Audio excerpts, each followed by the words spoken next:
Hello and welcome to study IQ. मैं दिव्यांशी और आज मेरे साथ इस इंटरव्यू सेशन में जुड़ी हैं miss Aastha Jain, an Indian postal service officer of batch 2018। स्वागत करती हूँ मैडम आपका स्टडी आईक्यू पर and we are very glad that you have joined us in this interview session. Thank you. So आज मैडम के साथ हम बहुत सारी चीजें उनकी एक्सपीरियंसेस, उनकी journey about UPSC, post UPSC and more over very important we'll talk about Indian postal service, because बहुत बार ऐसा होता है कि when you are filling the tab तो आपको अक्वेंटेड होना चाहिए हर सर्विसेज में, और आज हमारा एक यही प्रयास है कि you get to know each and everything about Indian postal service. So madam, शुरुआत मैं इसी से करूंगी। Now we know that you are an Indian postal service officer, लेकिन जो पहली जर्नी रही है उसके बारे में अगर आप हमारे साथ शेयर कर सके। मेरा शुरू से कोई ऐसा इंटेंशन नहीं था कि बचपन से ही, even though as everyone gets to know, सारे पेरेंट्स हमेशा बोलते हैं कि बेटा आईएएस बनना चाहिए, एक बार एग्जाम देना चाहिए, तो बचपन में वो था। बट ऐसा नहीं है कि शुरू से अंदर से मोटिवेशन था कि हाँ मुझे एग्जाम देना है। मेरे फादर हमेशा से चाहते थे कि मैं एग्जाम दूं, but he was the only one जो ये चीज चाहते थे। और नॉर्मली मैंने कॉलेज ज्वाइन किया, इंजीनियरिंग करी दिल्ली टेक्नोलॉजिकल यूनिवर्सिटी से। 2015 मैंने पास आउट किया है। तो 15 में कहो लगभग मार्च 15 में पहली बार मैंने बुक्स खरीदी थी, और तब भी मैं श्योर नहीं थी कि मुझे एग्जाम देना है। मेरी कैंपस प्लेसमेंट हो चुकी थी एंड मेरी पूरी इंटेंशन थी कि मैं जॉब ज्वाइन करने वाली हूँ। वो नहीं चाहते थे, उन्होंने मुझे तब भी बोला जॉब ज्वाइन करने से एक दिन पहले जब मुझे वो छोड़ने जा रहे थे कि बेटा एग्जाम दे दो, ये तो चलता रहेगा, कॉर्पोरेट फील्ड में तो आप कभी भी आ सकते हो। तो लेकिन मुझे जॉब ज्वाइन करनी थी, तो मैंने जॉब ज्वाइन करी। और धीरे धीरे मुझे लगा कि शायद मैं इससे ज्यादा भी कुछ कर सकती हूँ और एक बार एग्जाम देना चाहिए। Again one of the reasons was कि एग्जाम की एक लिमिट होती है कि आप इस एज तक ही दे सकते हो। तो थोड़ा एक्सपीरियंस लेने के बाद फिर मैंने सोचा कि चलो एग्जाम की प्रिपरेशन स्टार्ट करते हैं। फर्स्ट अटेम्प्ट में मेरा प्रीलिम क्लियर नहीं हुआ, सेकेंड अटेम्प्ट में मुझे इंडियन पोस्टल सर्विस मिली, और उसके बाद मेरा कभी एग्जाम दोबारा अभी तक तो क्लियर नहीं हुआ है, और अलग अलग स्टेजेस पे रह गया है। तो I am happy with postal service, और काफी अच्छी सर्विस है। जैसा कि आपने बोला, बहुत लोग इस सर्विस के बारे में नहीं जानते हैं कि क्या होता है इस सर्विस में, हम क्या काम करते हैं और वो सारी चीजें। मैडम, हम जानेंगे इंडियन पोस्टल सर्विसेज के बारे में काफी डिटेल में, लेकिन उससे पहले और भी चीजें जानना चाहूंगी कि आजकल एक ट्रेंड है दैट एवरीबडी नोज कि उनको यूपीएससी की तैयारी करना है राइट फ्रॉम देयर कॉलेज, या फिर 12th अभी पास नहीं किया है तभी से दे स्टार्ट देयर प्रिपरेशन। ऐसे में क्या होता है कि it creates an air of pressure for those जो काफी लेट में डिसाइड करते हैं आफ्टर देयर ग्रेजुएशन या फिर जॉब के बाद कि let's give it a try. Does it create a lot of difference because you have seen that exactly same situation? मुझे लगता है कि एटलीस्ट ये मेरी पर्सनल ओपिनियन है कि 11th 12th में हमें 11th 12th के मजे लेने चाहिए, पढ़ना चाहिए, बोर्ड्स पे फोकस करना चाहिए और फ्रेंड्स वगैरह पे फोकस करना चाहिए। सिमिलरली जब हम कॉलेज में हैं, एटलीस्ट फर्स्ट 2 years और फर्स्ट 3 years हमें प्रॉपर कॉलेज लाइफ की एक प्रॉपर एक्सपीरियंस होता है वो लेना चाहिए। क्योंकि कई बार होता है कि बच्चे शुरू से ही इसमें लगे रहते हैं और उसके बाद उनसे बात करो तो उन्होंने कुछ और नहीं किया होता है, उन्हें आइडिया नहीं होता है किसी भी और चीज के बारे में। तो वो चीज मेरे हिसाब से बहुत प्रेशर बिल्ड करती है, और से फर्स्ट अटेम्प्ट में नहीं होता है, सेकंड में नहीं होता है, तो उसके बाद ना एक हताशनेस वाली जो फीलिंग है वो आ जाती है।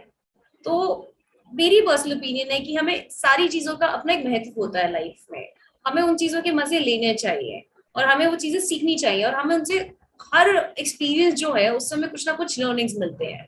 तो उन बच्चों के लिए जो कंटिन्यूसली इतने प्रेशर में रहते हैं, मुझे लगता है शायद वो चीज मिस कर देते हैं। यूपीएससी डेडिकेटेडली आप एक अटेम्प्ट दो, सीरियस अटेम्प्ट दो, 2 अटेम्प्ट सीरियसली दो, बट उसके लिए आपको शायद, जो मुझे पर्सनल ओपिनियन में लगता है कि शायद वो स्कूल से पढ़ने की इतनी रिक्वायरमेंट नहीं है, और स्कूल से कंटिन्यूसली इतने घंटे मुझे लगता है कि इतना रिक्वायरमेंट नहीं है, और डिवोट करना भी शायद मुश्किल है किसी के लिए भी। तो स्कूल में स्कूल के मजे लीजिए, कॉलेज में कॉलेज की चीजें सीखिए, उसके मजे लिए, एक्सपीरियंस लीजिए, इंटर्नशिप्स कीजिए, दुनिया के बारे में जानिए, और उसके बाद एक इन्फॉर्म डिसीजन लीजिए कि यूपीएससी देना भी है या नहीं देना है। क्योंकि बचपन में जो एक डिसीजन होता है टू अ सर्टेन एक्सटेंट वो पेरेंट्स के द्वारा फॉर्म डिसीजन होता है। तो थर्ड ईयर या फोर्थ ईयर में आने के बाद तब जो डिसीजन लेगा इंसान, या 1-2 साल जॉब करने के बाद जो डिसीजन लेते हैं, तो मुझे लगता है शायद वो ज्यादा एक वेल इन्फॉर्म्ड डिसीजन है, जिससे आगे की लाइफ में इंसान को बस रिग्रेट नहीं रहता कि मैंने वहां ये नहीं किया, शायद मैं ये और कुछ कर लेता। मैडम, जैसे आप इन्फॉर्म डिसीजन की बात कर रही हैं, मैं उसी इन्फॉर्म डिसीजन को आगे बढ़ाती हूँ। और when an person is taking a decision to prepare for civil services, क्योंकि मुझे लगता है कि अगर आपने डिसीजन ले लिया है तो आधी जंग आपने जीत ली है, if you understand the demand of the exam. और उसी के साथ साथ अगर आपका idea of civil services is sinking in, तो शायद the path becomes a little easier. So what was your idea of civil services? What was your driving force behind that informed decision?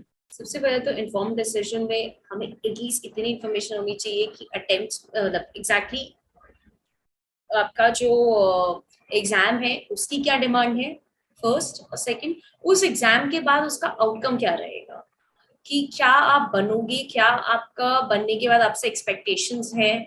क्योंकि कई बार होता है कि हम लोगों ने काफी ऊपर की चीजों पे बेसिस पे कि हाँ जो फेम मिलेगा, या मूवीज के बेसिस पे, या लोगों की कहीं सुनी बातों के बेसिस पे हम लोग डिसीजन ले लेते हैं, rather than actually knowing कि it takes time एग्जाम में, एंड उसके बाद it takes time जब आप काम कर रहे होते हो, आपका एग्जैक्टली काम क्या होगा उसके बाद, वो दोनों चीजों की इंफॉर्मेशन होना बहुत जरूरी है। हम काफी बच्चे मुझे ऐसे मिलते हैं जो ये होते हैं कि हम पहले ही अटेम्प्ट में निकाल लेंगे, इस उम्मीद से ही देते हैं, उसके बाद फिर जब दूसरा तीसरा चौथा हो जाता है तो उनकी टेंशन और उनका स्ट्रेस इंक्रीज करता जाता है। तो बैकअप प्लान्स नहीं होते हैं लोगों के पास, उनको ये नहीं पता होता है कि अब हम क्या करें आगे, तो एक वहां दिक्कत हो जाती है। दूसरी होती है कि जब एक्चुअली पोस्टिंग्स आती हैं, जब काम आता है, जब स्ट्रेस होता है, जब आपको बिना सैटरडे संडे की छुट्टी के, बिना किसी भी चीज के, कई बार बिना क्रेडिट अमाउंट की जो आपको साथ में चीजें चाहिए होती हैं उसकी, जब आपको स्ट्रेसफुल सिचुएशंस में काम करना पड़ता है, तो तब वो चीज एक हिंडरिंग फैक्टर बन जाती है। तो दोनों चीजों के बारे में एक इन्फॉर्मेशन होनी चाहिए कि ग्राउंड वर्क है, ये एक्चुअली ग्राउंड वर्क है और आपको ग्राउंड पे रह के काम करना होगा, तो वो पता होना चाहिए। मैडम, कॉन्वर्सेशन को आगे बढ़ाते हैं, और I think this is the very basic information which everybody should acquire. उनको पता होनी चाहिए before getting into the services, क्योंकि ये जंग तो है ही, प्रिपरेशन इज जंग, और जब तक क्लियर नहीं हो जाता है तो lot of uncertainties are there. But now I would like to talk about Indian postal service. Services क्या है, किस तरीके से पोस्टिंग होती है ऑफिसर्स की, what is actual roles and responsibilities? Indian Postal Service basically has two verticals. Basic one is on the postal side where you manage the post offices, and the other is the RMS side where you manage the back end things. So आप गए हो, आपने post office में जाके चिट्ठी जमा कर दी है, अब वो चिट्ठी जो है उसको से आपने बॉम्बे में जमा करी है, दिल्ली आनी है, तो वो जो पीछे का काम है वो काम आरएमएस साइट करती है, रेल मेल सर्विस जिसे कहते हैं। और जो चिट्ठी आपने जमा करी है तो वो जिस पोस्ट ऑफिस में जमा करी है, उस पोस्ट ऑफिस का जो संभालने वाला है वो आपका पोस्टल साइड हो जाएगा। तो एक इंडियन पोस्टल सर्विस ऑफिसर जो पोस्टल साइड में होते हैं, बेसिक मेरे लेवल के जो एंट्रेंस होते हैं, तो उनके अंडर में 200-300 पोस्ट ऑफिस लगभग होते हैं स्टार्टिंग में ही। कुछ जगहों पे कम भी होते हैं, जैसे दिल्ली है तो दिल्ली में 80-90 के आसपास हो जाएंगे या उससे कम हो जाएंगे थोड़े, तो लगभग इतने पोस्ट ऑफिस अलग अलग जगहों के हिसाब से होते हैं।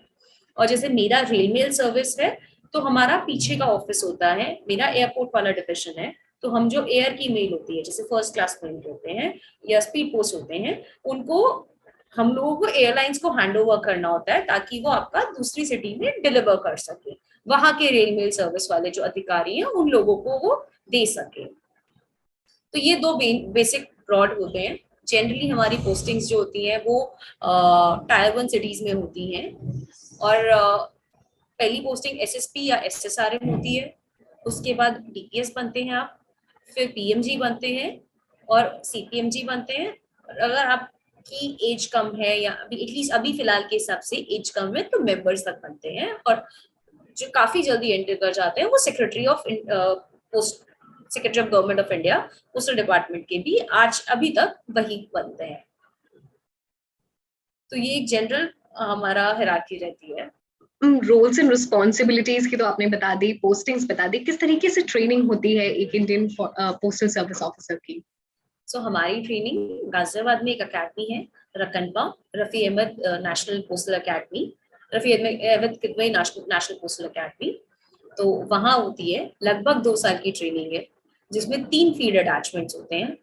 पहले फील्ड अटैचमेंट में आप सीखते हैं जो आपने क्लास में देखा होता है, उसका प्रैक्टिकल एक्सपीरियंस होता है कि आपने क्लास में सीखा होता है कि क्या क्या प्रोडक्ट्स हैं, स्पीड पोस्ट है, रजिस्टर्ड पोस्ट है, लेटर है, और ये सारी चीजें वो प्रैक्टिकली वहां देखते हैं कि क्या होता है।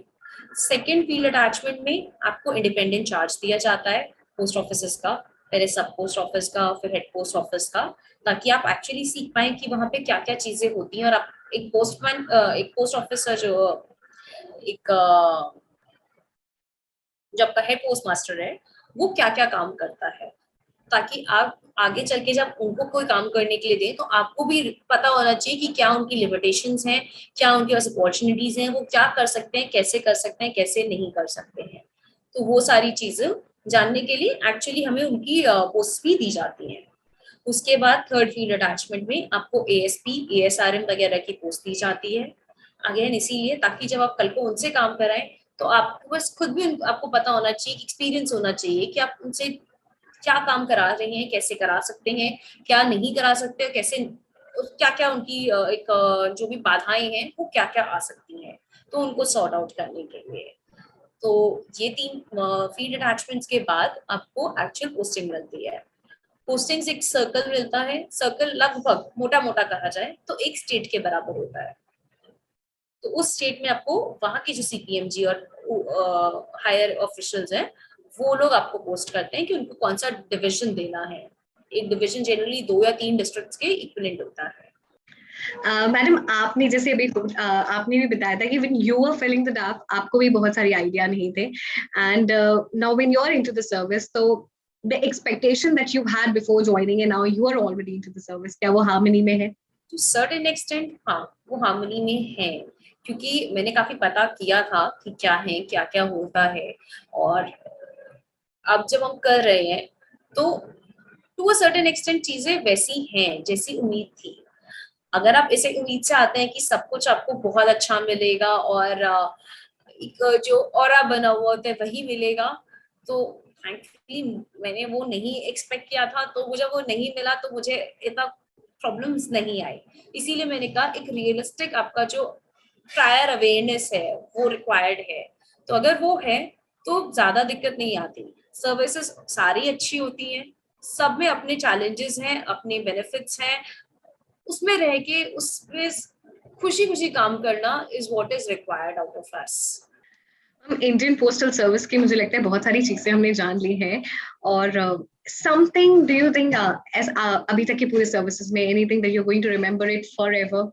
मेरी पहली पोस्टिंग चल रही है तो ये तो I will definitely remember for ever. उससे पहले फील्ड अटैचमेंट था मेरा, भोपाल में था। अच्छा, हमारी फील्ड अटैचमेंट हुई है कोविड के टाइम पे।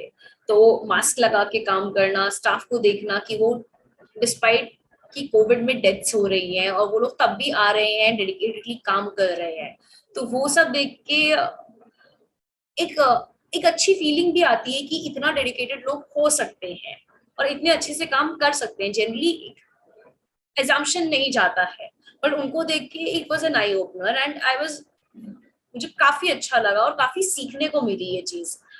क्योंकि मेरी पहली पोस्टिंग जब पहली फील्ड अटैचमेंट जिस दिन नोएडा में हुई थी और शुरू फर्स्ट वेव थी तब, तो फर्स्ट वेव में भी बाहर इतना कुछ हो रहा है, न्यूज में इतना कुछ आ रहा है, लेकिन सारे स्टाफ प्रेजेंट है और सब लोग अच्छे से काम कर रहे हैं। काफी सरप्राइजिंग और काफी एक लर्निंग एक्सपीरियंस था। Definitely, and we salute to all the officers who were working during the COVID 24 into 7. Uh, Definitely, on behalf of you, we salute each and everybody for being there. Thank you. Madam हमने बहुत सारी चीजें Indian postal services के बारे में जान ली। Any specific tip suggestion that you would like to give for the future aspirants? My personal opinion है कि आपको अच्छे से मेहनत करनी चाहिए, बट एक रेस्ट्रिक्टेड नंबर ऑफ अटेम्प्ट्स के लिए मेहनत करनी चाहिए। कई बार होता है, मैंने काफी पर्सनली भी लोगों को देखा है जो 6 अटेम्प्ट्स तक करे जा रहे हैं despite not getting service. At least backup होना चाहिए, तो उससे आपकी एक जो आपका करियर पाथ है वो भी रेस्ट्रिक्ट नहीं होता है, और दूसरी चीज आप और अच्छे से एग्जाम दे सकते हैं क्योंकि आपकी टेंशन लेवल कम हो जाती है। कई बच्चे होते हैं जिन्होंने सब कुछ छोड़ के दिया होता है और उसके बाद उनके पास कुछ और ऑप्शन नहीं होता है, तो जो उनके सब्सिक्वेंट अटेम्प्ट्स होते हैं वो कई बार और बिगड़ते चले जाता है इसी वजह से। तो एक बार माइंडसेट कीजिए कि आपको एग्जाम देना है, अच्छे से पढ़िए, उसी अटेम्प्ट में अच्छे से निकालिए। 1 attempt 2 attempts are more than enough. उसके बाद अगर सर्विस नहीं मिलती है तो शायद आप कुछ और देख सकते हैं, मिल जाती है और आपको तब भी मन है एग्जाम देने का, मेरी पर्सनल ओपिनियन में तब देने में इतना प्रॉब्लम नहीं है क्योंकि आपके पास एक फॉल बैक ऑप्शन है।